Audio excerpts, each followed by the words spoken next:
మీ business ఏదైనా మీ ఊర్లో promotion చేయాలంటే అది సుమన్ టీవీతోనే సాధ్యం. ఇప్పుడే సంప్రదించండి.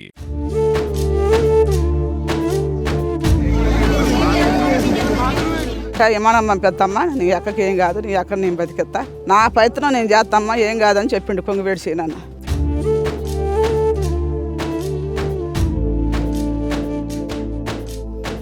ఫోన్ చేసి మాట్లాడుతున్నాం కానీ ఎవరు వచ్చి రక్షించే పరిస్థితి లేదు. ఎందుకంటే అంత పెద్ద ఓవర్ఫ్లో ఉంది. దాదాపుగా 10 అడుగుల పైన వస్తుంది సార్ అసలు.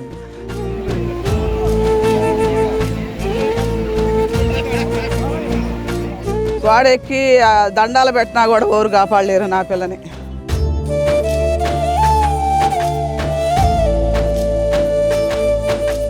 దాదాపుగా వాళ్ళు తన ప్రాణాలతోని 8 గంటలన్నర పోరాడాడు సార్. వాళ్ళు తను రక్షిస్తారేమో, ఎవరైనా వచ్చి కాపాడతారేమో అని.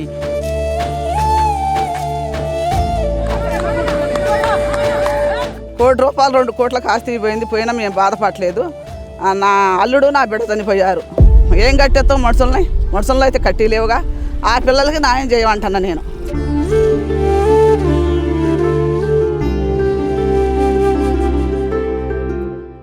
Welcome to Suman TV.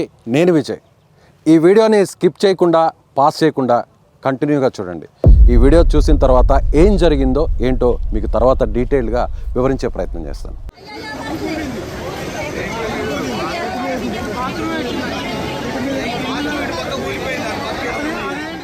Yes, video చూశారుగా.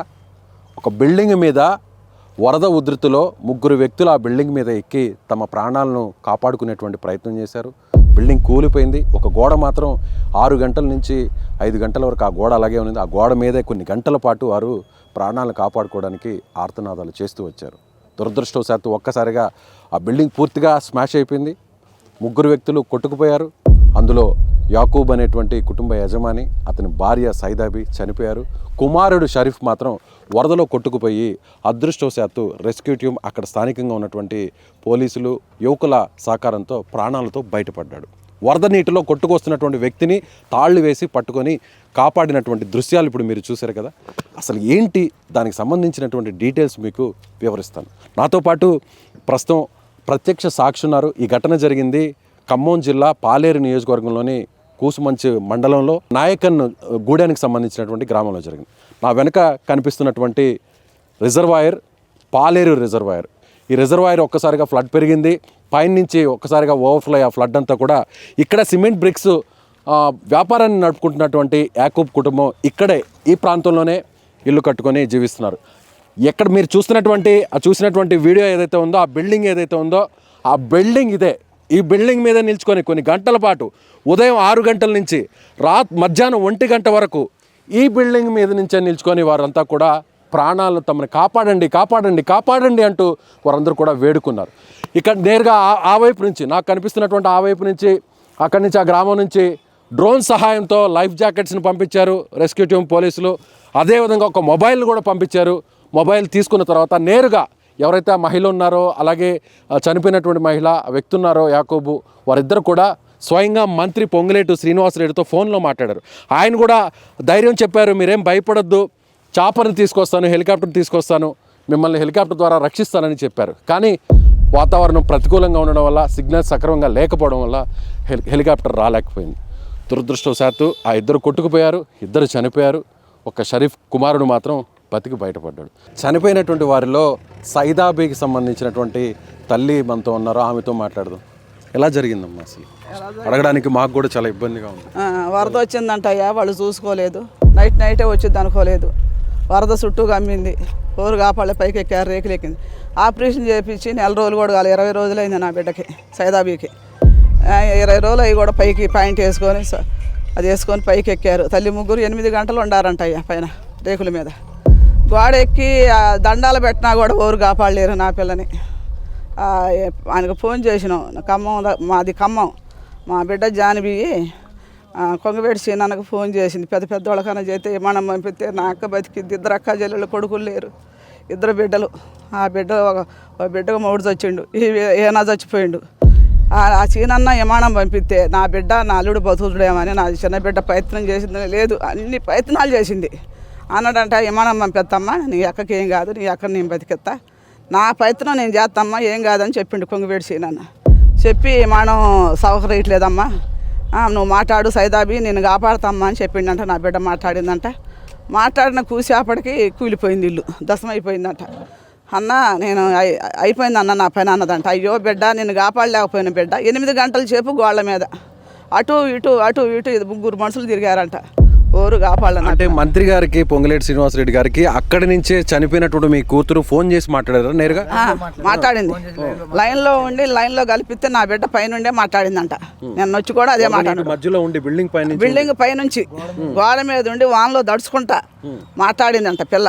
నిన్న కూడా అది కూడా చెప్పినాక మాట్లాడింది. నాకు బాధ అనిపించింది, నేను కాపాడలేకపోయినా అన్నాడు. నిన్న కొంగవేటి సీనా నీడికి వచ్చిండు, పీనెక్కాడికి నా అల్లుడి కాడికి వచ్చిండు. వచ్చి ఏమన్నాడు, నేను న్యాయం చేస్తా, నేను బతికించుకోలేకపోయినా నాకు బాధ ఉంది, నాకు తల్లిదండ్రులు లేరు, మీకు తల్లిదండ్రులు లేరు కాబట్టి నా పిల్లలాగా నేను చూసుకుంటా, 4 లక్షల డబ్బులు ఇస్తా, 1 కోటి రూపాయలు 2 కోట్లకు ఆస్తి పోయినా మేము బాధపడలేదు. నా అల్లుడు నా బిడ్డ చనిపోయారు, ఏం కట్టేస్తాం మనుషులను అయితే కట్టిలేవుగా. ఆ పిల్లలకి న్యాయం చేయమంటున్నా నేను. వాళ్ళకి గవర్నమెంట్ జాబు వాళ్ళకు ఒక ఇల్లు కట్టియాల, నా కోరిక అది. ఆ న్యాయం అప్పటి వరకు ప్రభుత్వం మీరు అనుకున్నట్టుగా మీరు కోరుతున్నట్టుగా ఖచ్చితంగా అలాంటి సహాయం చేయాలని మేము కూడా సుమన్ టీవీ తరపున కోరుతున్నాం. అప్పటి వరకు ఆ కుటుంబం ఆర్థికంగా కానీ లేదంటే ఎంతో సంతోషంగా ఉంటూ వచ్చిందా మీ కూతురు కుటుంబం? సంతోషంగానే బతికారు. వాళ్ళది ఈ ఊరు కరకాయలు కూడా వచ్చి 20 సంవత్సరాలు దాటింది. ఈ చోట్లోకి వచ్చి 3 సంవత్సరాలు మంచిగానే బతుకుతున్నారు. అప్పు సప్పు చేసుకున్నా కంపెనీ నడిపించుకుంటున్నారు, పిల్లల్ని చదివించుకుంటున్నారు, వాళ్ళ పోషణ వాళ్ళు ఉంటున్నారు, ఒకళ్ళకి ఎదురు చూడకుండా. ఇద్దరు ఇట్లా అన్యాయం అయిపోయారు. ఏం చేయమంట? ఏం జరిగిందండి ఒకసారి డీటెయిల్గా చెప్పగలరు? ఇది ఎర్లీ మార్నింగ్ అసలు షాకింగ్ న్యూస్ సార్. ఏంటంటే మేము అప్పటికి 6 అయింది. 6 లేవగానే ఇట్లా యాకూబు మన క్లాస్మేట్ సార్, మేము SSC 91 బ్యాచ్ క్లాస్మేట్స్ అనమాట. ఇట్లా మీ క్లాస్మేట్స్ అలా ఇల్లు చుట్టుముట్టింది, మొత్తం వాటర్ వచ్చేసినాయి అనగానే మేము వచ్చి చూసే వరకు అప్పుడు 3 కూడా బిల్డింగ్ మీద ఉన్నారు. యాకూబు భార్య, అతని చిన్న కొడుకు. బిల్డింగ్ మీద ఉండి అంటే అది రేకుల ఇల్లు సార్, 1 సైడ్ రేకుల ఇల్లు, దాని మీద ఉన్నారు. ఉండి ఎవరు వచ్చి కాపాడే పరిస్థితి లేదు. ఎందుకంటే అంత పెద్ద ఫ్లడ్ ఎప్పుడూ రాలే. మేము ఇక్కడ నివాసిని నాయకుడు మాది, మేము పెద్దవాళ్ళని తెలుసుకున్నప్పుడు కూడా దాదాపుగా 70-80 సంవత్సరాల నుంచి కూడా ఇంతవరకు అది అంత పెద్ద ఫ్లడ్ రాలేదని చెప్పారు సార్. అంత పెద్ద ఫ్లడ్ రావడంతో మార్నింగ్ 5:30కే వాళ్ళు పైకి ఎక్కారు. ప్రాణాలు రక్షించుకోవడానికి ఎక్కారు. బయట వాళ్ళని ఫోన్లు చేసి మాట్లాడుతున్నాం కానీ ఎవరు వచ్చి రక్షించే పరిస్థితి లేదు. ఎందుకంటే అంత పెద్ద ఓవర్ఫ్లో ఉంది. దాదాపుగా 10 అడుగుల పైన వస్తుంది సార్ అది ఫ్లడ్. వాళ్ళ ఇంటి మీద ఉంటే దాదాపుగా వాళ్ళ కాళ్ళ దగ్గర కూడా వచ్చిన పరిస్థితి. ఆ వీడియోలో కూడా ఫస్ట్ ఒక గోడ కూలిపోతుంది, ఒక బిల్డింగ్ మొత్తం కొలాప్స్ అవుతుంది, ఒక గోడ మాత్రమే కొన్ని గంటల పాటు ఉంది, ఆ గోడ మీద నిల్చుకొని ఉన్నారు. అది మీరు చూస్తున్నారు కదా, అది ఏంది దాని గురించి చెప్తారా? అయితే ఆ గోడ పడిపోతున్నప్పుడు వాళ్ళు ఇటు చివరికి వచ్చారు సార్. చివరికి వచ్చి ఒకటే గోడ మిగిలింది. అది దాదాపుగా ఆ గోడ 3.5 గంటలు ఉంది సార్. అసలు మేము అప్పుడే పడిపోయారు అనుకున్నాం అందరం. ఇక 3.5 గంటలు ఉంది. మన ప్రయత్నం చేస్తూ ఇక ఏంటంటే ఆ అధికారులకు చెప్తే వాళ్ళు పంపించారు. రెస్క్యూ టీం వచ్చింది కానీ ఓవర్ఫ్లో ఉండటం వల్ల కాపాడే పరిస్థితి లేదు. వాళ్ళు చేతులు ఎత్తేస్తారు, ఏం చేయలేని పరిస్థితి సార్ అని వాళ్ళు చెప్పారు. అయితే ఇక డ్రోను, మన పెస్టిసైడ్స్ డ్రోన్ ఉంటుంది కదా సార్, ఆ డ్రోన్ ద్వారా జాకెట్స్ పంపిస్తే జాకెట్స్ వేసుకున్నారు. సరే జాకెట్స్ వేసుకొని నీళ్ళలో పడిపోయినా లైఫ్ వస్తారని ప్రయత్నం చేశాము. కానీ గోడ చివరికి పడిపోయేంత వరకు కూడా గోడ మీదే ఉన్నారు. చివరికి పడిపోయిన తర్వాత నీళ్ళలో పడగానే ఆల్రెడీ వీళ్ళు నీళ్ళల్లో ఎప్పుడైతే పడతారనుకున్నామో అప్పటికే హైవే దగ్గరికి దాదాపుగా 1 కిలోమీటర్ పైన ఉంది సార్. ఇది ఇక్కడ నుంచి యువకుడిని కాపాడినటువంటి ప్లేస్ దాదాపు 1 కిలోమీటర్ పైన ఉంటుంది. అంత దూరం కూడా వెళ్ళి అక్కడ ఆల్రెడీ అందరూ అంటే పోలీస్ వాళ్ళు కానివ్వండి, ఇక్కడ ఉన్న యువకులు కానివ్వండి, ఎందుకంటే ఇది అంతా పాలేరు వరద ప్రాంతం కాబట్టి ఇక్కడ జాలర్లు కూడా బాగా ఉన్నారు సార్. వాళ్ళు ఏదైనా ప్రమాదం జరిగినప్పుడు ఖచ్చితంగా సహాయం చేస్తారు. వాళ్ళందరూ కూడా వచ్చేసి అక్కడ అందరం రెడీగా ఉన్నాము. రాగానే ఆ వరదలో పడి బాబు వచ్చిన తర్వాత బాబుని ఒకేసారి పట్టేసుకొని పైకి లాగేశారు. బాబుని రక్షించాం. అయితే బాబుని అక్కడ అడిగితే ఏమన్నాడంటే, మరి అమ్మ నాన్న ఏరినానా అంటే, వెనకాల ఉన్నారు అంకుల్, చెట్టును పట్టుకొని ఉన్నారు వాళ్ళు, వెనకాల ఉన్నారంటే మేమేమనుకున్నామంటే చెట్టు పట్టుకొని ఉన్నారు కదా, చెట్టును ఎక్కుతారేమో, చెట్టు దగ్గర ఆగుతారా అనుకున్నాం. కానీ దురదృష్టవశాత్తు ఏంటంటే లైఫ్ జాకెట్స్ ఉత్తగా ఎంటీగా 2 వచ్చాయి. ఇక అప్పుడే అనుకున్నాము ఎంటీ జాకెట్స్ రాగానే వీళ్ళు వరదలో కొట్టుకుపోయి ఉంటారు అని అనుకున్నాము. చాలా బాధపడ్డ పరిస్థితి సార్. ఎందుకంటే కళ్ళ ముందు 3 ప్రాణాలు పోతాయి అనేది అసలు ఊహించని పరిస్థితి అనమాట. చాలా కష్టపడ్డాడు యాకూబు. చాలా రెక్కల కష్టం మీద ఇక్కడ వాళ్ళది మోతే మండలం కరకాయలగూడెం విలేజ్. అక్కడ నుంచి వచ్చి దాదాపుగా 20 సంవత్సరాలు అవుతుంది సార్. నాయకుడు వచ్చేసి నాయకుడులోనే బ్రిక్స్ వ్యాపారం చేస్తూ కొన్ని రోజుల పాటు అక్కడ కోదాడ రోడ్లో లీజుకు తీసుకొని ఉన్నాడు. తర్వాత తను సొంతంగా కొనుక్కున్నాడు. ఇది కొనుక్కొని ఎస్టాబ్లిష్ చేసుకొని దాదాపుగా ₹1 కోటి నష్టం సార్. సరే నష్టం అయితే అయింది, కానీ ప్రాణాలు పోవడం అనేది తేడా దురదృష్టకరం. నిన్ననే యాకూబు మృతదేహం ఇక్కడే ఆ చెట్టు దగ్గరే సార్, ఇక్కడే వేప చెట్టు దగ్గరే ఫెన్సింగ్ ఉంది, ఆ ఫెన్సింగ్ దగ్గర దొరికింది. ఈరోజు జక్కపల్లి దాదాపుగా ఒక 12-13 కిలోమీటర్ల దూరంలో జక్కపల్లిలో యాకూబ్ భార్య సైదాబీది కూడా మృతదేహం దొరికిందనే విషయం తెలుసుకున్నాం సార్. చాలా బాధపడతా ఉన్నాం. ఇది దురదృష్టం ఏంటంటే ఇంత పెద్ద మొత్తంలో ఫ్లడ్ రావడం, ఎవరో సహాయం చూస్తూ నిస్సహాయంగా కొన్ని గంటల పాటు అలా ఉన్నాడు. దాదాపుగా వాళ్ళు తన ప్రాణాలతోని 8 గంటలన్నర పోరాడాడు సార్. వాళ్ళు తను రక్షిస్తారేమో, ఎవరైనా వచ్చి కాపాడతారేమో అని చాలా ఆశగా ఉన్నారు. మేము కూడా ఏదైనా ఒకటి వస్తుందేమో, ఏదో ఒకటి వచ్చి వాళ్ళని రక్షిస్తుందేమో అని ఆశగా చూసాం. కానీ దురదృష్టం వాళ్ళ అబ్బాయిని మాత్రమే రక్షించగలిగింది, వాళ్ళిద్దరిని మాత్రం రక్షించలేకపోయారు సార్ ఎవరు కూడా. చాలా దురదృష్టకరం. ఇంత పెద్ద ఫ్లడ్ రావడం అనేది మాత్రం ప్రకృతి విలయం సార్. ఇది మాత్రం చాలా దారుణం. ఇప్పటికి జరుగుద్ది అనుకోలేదు. తను పడ్డ కష్టం అంతా కూడా బూడిద పోసిన పన్నీర్లాగా అయిపోయింది. వాళ్ళిద్దరి పిల్లలు మాత్రం ఖచ్చితంగా ప్రభుత్వం, ఎందుకంటే కాపాడలేకపోయింది వాళ్ళని, కనీసం వాళ్ళ పిల్లలైనా ఆదుకోవాలనేది మీ అందరం కూడా కోరుకుంటా ఉన్నాం సార్. ఇక్కడ గ్రామస్తులు కానివ్వండి, మేము కానివ్వండి కోరుకునేది అదే. ఇద్దరు పిల్లలు కూడా బీటెక్ చదువుకున్నారు. ఇద్దరు చదువుతున్నారు సార్. ఇద్దరు బీటెక్ చేస్తున్నాడు. ఒక అబ్బాయి బెంగళూరులో ఉంటాడు.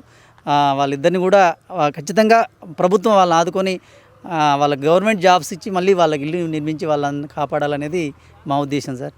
యాకోబ్ కుటుంబం ఒక్కొక్క మెట్టు ఎక్కుతూ ఇలా వ్యాపారాన్ని సొంత కాళ్ళ మీద నిలబడే విధంగా కూడా ₹1 కోటి వ్యయంతో ఇక్కడ ఆయన వ్యయంతో నిర్మాణాన్ని చేపట్టాడు. వ్యాపారం సాఫీగా జరిగిపోతుంది. ఇద్దరు కుమారులను కూడా మంచి ఉన్నత చదువులు చదివిస్తూ ఉన్నారు. ఇద్దరు కూడా బెంగళూరులో చదువుతున్నారు. కానీ షరీఫ్ మాత్రం అనారోగ్యంగా జ్వరంగా ఉండడంతో 2 రోజుల కిందటే ఇక్కడికి వచ్చారని చెప్పి అంటున్నారు. కానీ షరీఫ్ మాత్రం ప్రాణాలతో బయటపడి వారి తల్లిదండ్రులు మాత్రం కోల్పోవడం నిజంగా బాధాకరం. ప్రభుత్వం సహాయం చేస్తుంది, వారి ప్రాణాలను కాపాడుతుందని అందరూ కూడా భావించారు, కుటుంబ సభ్యులు, గ్రామస్తులు, స్థానికులు అందరూ కూడా. కానీ దురదృష్టవశాత్తు హెలికాప్టర్ రాలేకపోయింది, ప్రాణాలను కాపాడలేకపోయిందని చెప్తున్నారు. 8 గంటల పాటు బిక్కుమంటూ ప్రాణాలను అరచేతిలో పెట్టుకున్నటువంటి ఆ కుటుంబం చివరకు వికట జీవులుగా మారడం, అందులో ఒక వ్యక్తి మాత్రం ప్రాణాలతో బయటపడడం అనేది, ప్రాణాలతో బయటపడ్డాడని సంతోషించాలా, లేదంటే తల్లిదండ్రులు ఇద్దరు చనిపోయారంటే అంటూ బాధపడాలా, అర్థం కాలేనటువంటి పరిస్థితి కూడా ఉందనే చెప్పాలి. ఇలా జల ప్రళయం, ఖమ్మం జిల్లాలో వచ్చినటువంటి జల ప్రళయం ఒక్కసారిగా జీవితాలను చిన్నాభిన్నం చేసింది. అప్పటి వరకు బాగున్న కుటుంబాలని తలకిందులుగా మార్చేసింది. ఏమంటారు, ఇక్కడ కాలువ ఉంటాయి కదా, ఆ గేట్స్ ఎప్పుడైనా వాటర్ పెరిగినప్పుడు పడిపోతాయి ఆటోమేటిక్గా. అలాంటిది ఈ సంవత్సరం ఏం చేశారంటే వాటిని వైండింగ్ చేశారు, వెల్డింగ్ చేశారు పడకోకుండా. దానివల్ల మామూలుగా అయితే ఎప్పుడైనా అడ్డుపోతుంది అనమాట. అలాంటిది ఇప్పుడు ఇల్లులు, ఈ పొలము, ఇది మాకు ఎప్పుడు రాలేదు. మా ఊళ్ళో, మాది ఇక్కడే పక్కన ఇల్లు, మాకు ఎప్పుడు రాలేదు. ఇదంతా గవర్నమెంట్ వైఫల్యము. రెవెన్యూ సంబంధించిన డిపార్ట్మెంట్ వాళ్ళు తప్పు చేశారు, వాళ్ళ తప్పది.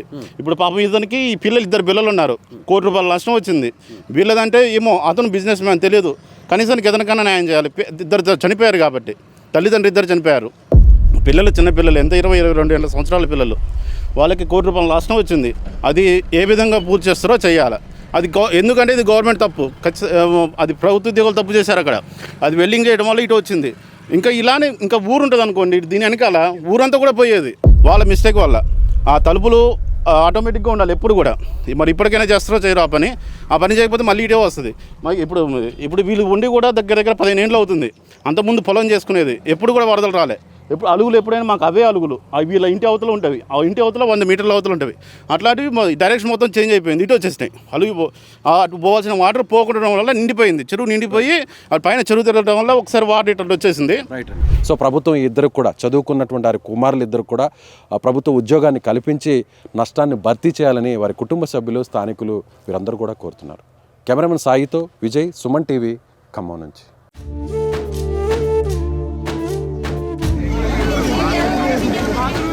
విమానం పంపిస్తామ్మా, నీ అక్కకి ఏం కాదు, నీ అక్కడ నేను బతికెత్తా, నా ప్రయత్నం నేను చేస్తామ్మా, ఏం కాదని చెప్పిండు పొంగివేడి సీనన్న.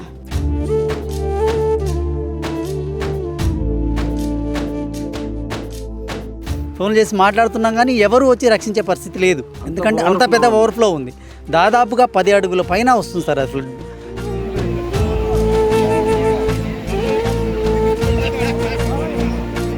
గోడెక్కి దండాలు పెట్టినా కూడా ఎవరు కాపాడలేరు నా పిల్లని.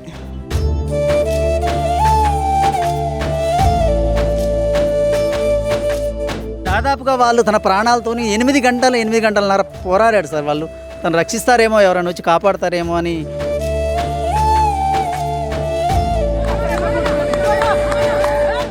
రూపాయలు 2 కోట్లకు ఆస్తి పోయింది, పోయినా మేము బాధపడలేదు. నా అల్లుడు నా బిడ్డ చనిపోయారు. ఏం కట్టేస్తాం మనుషులని అయితే కట్టి లేవుగా. ఆ పిల్లలకి న్యాయం చేయమంటున్నా నేను.